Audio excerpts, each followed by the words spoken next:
So in my 12 years of controlling on the network, I've noticed that there's one item that is missing from a flight plan more than any other item that gets filed on your VATSIM flight plan. It's so prevalent, I've even created my own standard phraseology that I use every time I see that somebody hasn't filed it. I've even created a dot command that sends a text message explaining what it is whenever I ask for it, and you can just tell that they're confused about what I'm asking about. What we're talking about is navigation equipment suffixes. And here in this video, we're going to talk about what it is, why it's useful, and how you file it in your VATSIM IFR flight plan. My name's William. Welcome to Cleared Approach.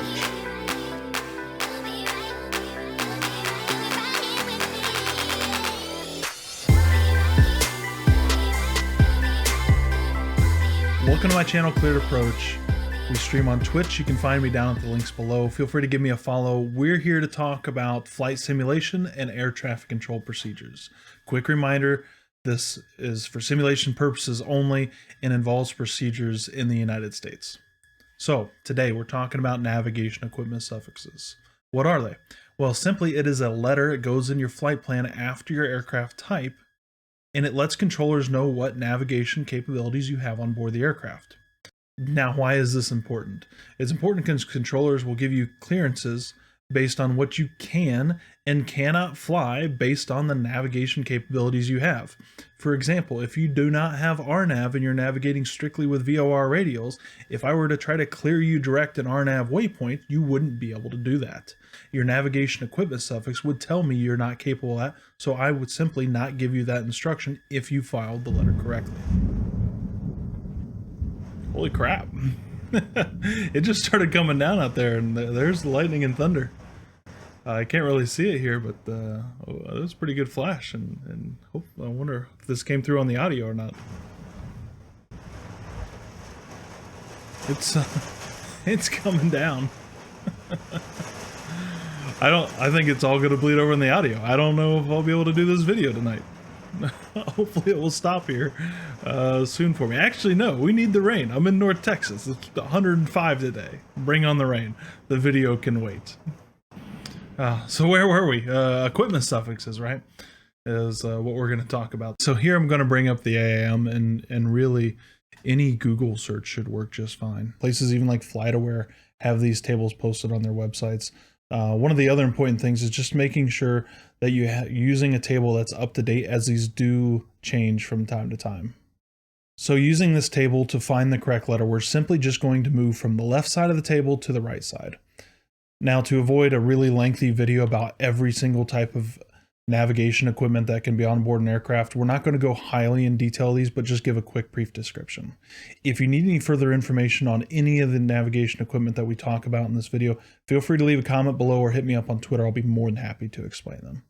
Starting on the left side, we have RVSM. RVSM stands for Reduced Vertical Separation Minima, and it's for between the altitudes of flight level 290 and flight level 410. It's a requirement to have to fly in those altitudes, and it allows controllers to provide only 1,000 feet minimum separation, whereas before this was in existence, had to be 2,000 feet of separation.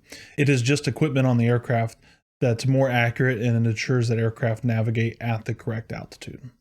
Now, the next column talks about how we navigate laterally across the ground, and there's a couple different ones. It asks about, it has VOR with or without DME, TACAN, or RNAV with or without GNSS. So let's go from the simplest to the most complex. First one being without DME, which is just simply VOR without DME, as VOR is required for any type of IFR certified aircraft. Without DME is whether or not you do have distance measuring equipment, DME, on board the aircraft. If you do not, then you're going to be going in this first column, which use either XT or U, or with DME, if you do have it, you're going to be using B, A, or D. Next is TACAN. TACAN is mostly for military aircraft. You're probably not going to worry about this. Just a different type of navigation aid that military aircraft use to be able to navigate.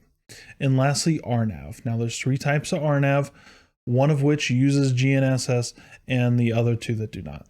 The old format is LORAN, which you're probably not going to have, but what that did was it would tune to multiple navigation aids, and it would triangulate its position based upon those. The next one would be the INS, or inertial navigation systems. This actually uses G forces that is felt upon the aircraft for it to determine where it is based over time. Kind of similar to your iPhone does nowadays too. And then lastly is with GNSS. GNSS is a global navigation satellite system, and it's simply using both ground-based and space-based or satellites to determine its position over the ground. These are things such as a GPS. Now, if you're simply flying an airliner with the most advanced technology, you're going to be looking at the RNAV with GNSS and RVSM capabilities. So let's now look at the next column, which talks about our transponder usage. And these simply are a transponder with mode C, a transponder without mode C, or no transponder at all. So first of all, if you have a transponder, then we can eliminate the no transponder suffix. If you're not going to be simulating the use of a transponder, you can have those codes available to you. The transponder with a mode C or without a mode C. Now every transponder should start off with mode S. They already have those available. Mode C is an altitude readout function. It sends your altitude information to air traffic control. Most aircraft, again, should have that mode C capability, and you should be able to turn that on. That's using the ALT function on your transponder. Now that's it. Once you've determined those three columns, now you can just simply look at the letter on the far right side and file that letter in your next IFR flight plan on the VATSIM network. And this will allow the controllers to know how you're navigating on the network. So let's do just a quick test run. I'm flying a Cessna 150 that has a transponder with mode C, and it uses VOR with DME, but I don't have any type of GPS systems on board. I'm also not RVSM capable with that. So we're going to look left side, no RVSM capable. Next side, we're going to use the DME column as we have that. And then we're going to look at transponder with mode C. We're looking at slant A here in this example. Now let's go to the complete other side of the spectrum. I'm a Boeing 737. I have the most advanced technology. A, I do have RVSM capable. B, I do have RNAV capabilities with GNSS. I have a GPS on board, plus maybe even an INS, and I also have a transponder with mode C capabilities. You can see that's all in the top line here above the gray bar. Towards the bottom where it says transponder with mode C, we're looking at slant L or slant Lima. Now to accomplish this, we're going to navigate over to vatsim.net/FP, link down in the bottom, and we'll fill out the details here for us. We'll put in our call sign and our aircraft type, Boeing 737 slant, and then the letter that we chose here, Lima, is what we'll select. And then you can fill in the remaining details of your flight plan here as well, and then file your flight plan. Of course, this option is also available in a lot of your pilot client software, such as vPilot and XPilot, where you can enter your details and file flight plans via those pieces of software rather than the website. Both of them happen to work. Just make sure you get the equipment suffix in there. Well, that should pretty much about cover us when it comes to equipment suffixes, at least to get you started off on the right foot.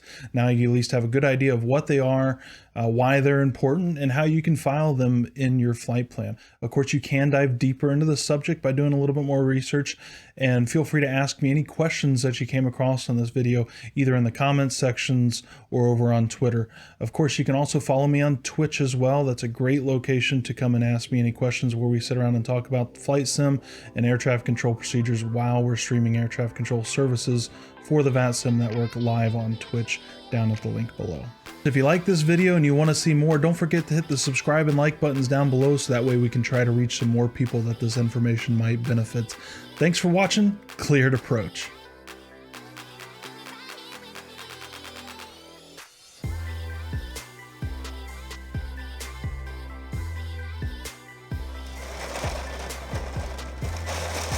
Holy cow, I mean, this is really just coming down right now. Wow.